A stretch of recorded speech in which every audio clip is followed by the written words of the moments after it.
Finally, aku jumpa juga restoran fish and chips paling sedap dekat KL ni. Kat mana lagi kalau bukan dekat Edwards Urban Fish and Chips. Diorang dah buka outlet baru dekat Uptown Damansara. Kat sini ada 3 jenis pilihan ikan and korang boleh pilih juga nak deep fried atau grill. Aku pun try lah perch klasik dia dulu. Batter dia light je tapi tetap crispy. Langsung tak oily. Isi ikan dia tebal weh.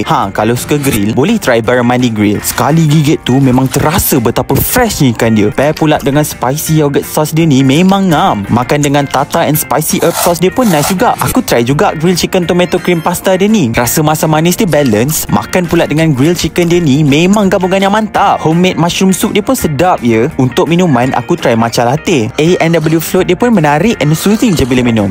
Lemon tart dia ni korang wajib try. Nampak premium kan? Rasa pun sedap. Patutlah sampai masuk Channel News Asia dan menang Consumers Choice Award 2022. Sesetengah outlet dia siap ada kids indoor playground. Korang try lah bawa family korang makan sedap dekat sini.